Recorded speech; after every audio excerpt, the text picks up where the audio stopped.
Hi hello ನಮಸ್ಕಾರ ಎಲ್ರಿಗೂ. ಎಲ್ಲರೂ ಹೇಗಿದ್ದೀರಾ? ಚೆನ್ನಾಗಿದ್ದೀರಾ ಅಂತ ಭಾವಿಸ್ತಾ ಇದ್ದೀನಿ, ಯಾಕೆಂದರೆ ನಾನು ಸಹ ಚೆನ್ನಾಗಿದ್ದೀನಿ. ಇವತ್ತು ಒಂದು ಸ್ಪೆಷಲ್ ಮತ್ತು ಯುನೀಕ್ ರೆಸಿಪಿ ನಾನು ನಿಮಗೆ ತಿಳಿಸ್ಕೊಡ್ತೀನಿ.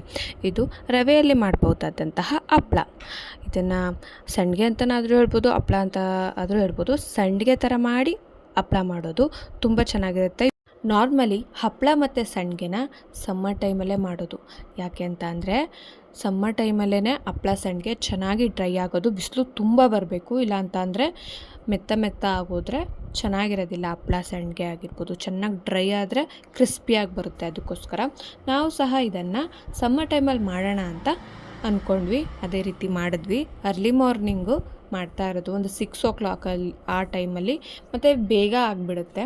ಮೊದಲಿಗೆ 7 glasses ಆಫ್ ವಾಟರನ್ನು ಒಂದು ಕುಕ್ಕರ್ಗೆ ಹಾಕ್ಕೊಳ್ತಾ ಇರೋದು. ಹಾಕ್ಕೊಂಡು ಸ್ವಲ್ಪ ಕುದಿಯಲಿಕ್ಕೆ ಬಿಡಬೇಕು.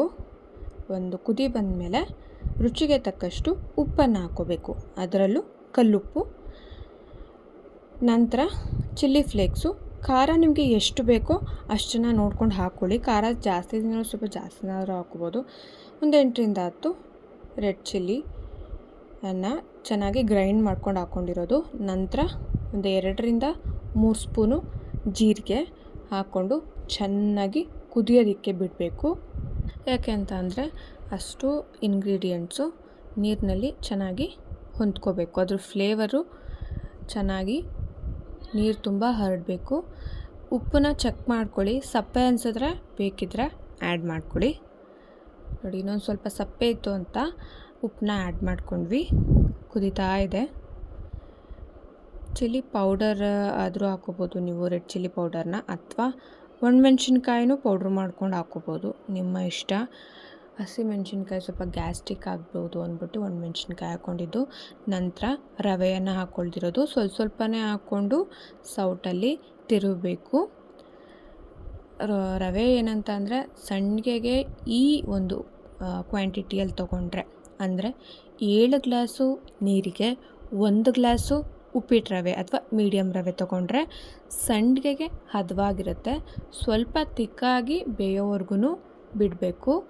ಗೊತ್ತಾಗುತ್ತೆ ನಿಮಗೆ ತಿಕ್ಕಾಗಿದೆ, ಸಂಡಿಗೆಗೆ ಯಾವ ಕ್ವಾಂಟಿಟಿಯಲ್ಲಿರಬೇಕು, ಯಾವ ಥರ ಇರಬೇಕು ಅಂತ. ಈ ಥರ ಸೌಟಲ್ಲಿ ತಿರುಗ್ತಾ ಇರಬೇಕು.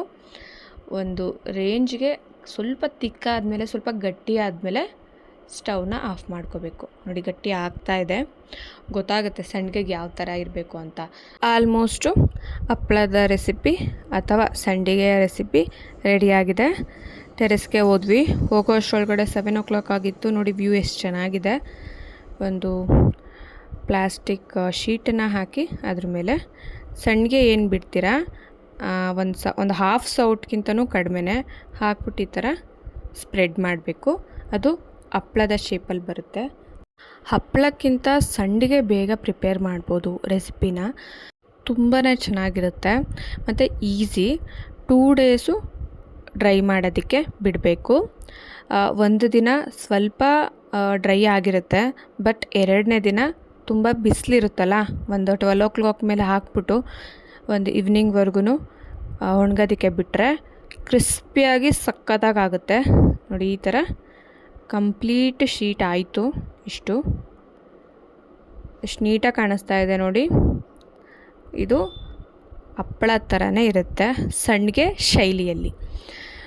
ಇನ್ನೇನು ಆಲ್ಮೋಸ್ಟ್ ಆಗ್ತಾಯಿದೆ ನೋಡಿ. ಮೊದಲನೇ ದಿನ ಈ ಥರ ಡ್ರೈ ಆಗಿತ್ತು, ಬಟ್ ಒಂದೇ ದಿನಕ್ಕೆ ಚೆನ್ನಾಗಿರೋದಿಲ್ಲ. ಬಟ್ 2ನೇ ದಿನಕ್ಕೆ ಕಂಪ್ಲೀಟ್ ಹಪ್ಪಳ ರೆಡಿಯಾಗಿದೆ, ರವೆ ಹಪ್ಪಳ ರೆಡಿಯಾಗಿದೆ. ಇದನ್ನು ಎಣ್ಣೆಗೆ ಹಾಕ್ಕೊಂಡು ತಿಂತಾ ಇರೋದೆ ಸಖತ್ತಾಗಿರುತ್ತೆ, ಕ್ರಿಸ್ಪಿಯಾಗಿರುತ್ತೆ. ಹಾಗೆಯೇ ತಿಂದ್ರೂ ಚೆನ್ನಾಗಿರುತ್ತೆ, ಎಣ್ಣೆಗೆ ಹಾಕ್ಕೊಂಡಾದ್ರೂ ತಿನ್ಬೋದು. ನೀವು ಸಹ ಮನೆಯಲ್ಲಿ ಟ್ರೈ ಮಾಡಿ, ಹೇಗಿತ್ತು ಅಂತ ಕಮೆಂಟ್ ಸೆಕ್ಷನಲ್ಲಿ ಕಮೆಂಟ್ ಮಾಡಿ. ಎಣ್ಣೆಗೆ ಹಾಕ್ಕೊಂಡು ತಿಂತಾ ಇದ್ವಿ, ಏನು ಸಖತ್ತಾಗಿತ್ತು ಗೊತ್ತಾ. ತಿಂತಾಯಿದ್ರೆ ಇನ್ನೂ ತಿನ್ನಬೇಕು ಅಂತಲೇ ಅನಿಸ್ತಾ ಇರುತ್ತೆ. ನೋಡಿ, ಹೂ ಥರ ಅಳ್ತಾ ಇದೆ ಹಪ್ಪಳ. ಇದು ತುಂಬ ದೊಡ್ಡದಾಗಲ್ಲ, ಯಾಕೆ ಅಂತಂದರೆ ನಾವು ಮಾಡೋದೇ ಸ್ವಲ್ಪ ಇಂಗ್ರೀಡಿಯೆಂಟಲ್ಲಿ ಹಪ್ಪಳ ಮಾಡೋದಲ್ವಾ. ಸೊ ಸ್ವಲ್ಪ ಸ್ಮಾಲ್ ಸೈಜ್ ಆಗುತ್ತೆ, ಆದ್ರೂ ತಿನ್ನೋದಕ್ಕೆ ಸಖತ್ತಾಗಿರುತ್ತೆ. ಪುಟ್ಟ ಹಪ್ಪಳ ಅಂತಲೇ ಹೇಳ್ಬೋದು. ನನ್ನ ಚಾನಲನ್ನು ಇನ್ನೂ ಯಾರೂ ಸಬ್ಸ್ಕ್ರೈಬ್ ಮಾಡಿಲ್ಲ, ದಯವಿಟ್ಟು ಸಬ್ಸ್ಕ್ರೈಬ್ ಮಾಡಿ, ಸಪೋರ್ಟ್ ಮಾಡಿ, ಹೆಚ್ಚು ಶೇರ್ ಮಾಡಿ, ಫುಲ್ಲು ವಿಡಿಯೋ ನೋಡಿ. Thank you all.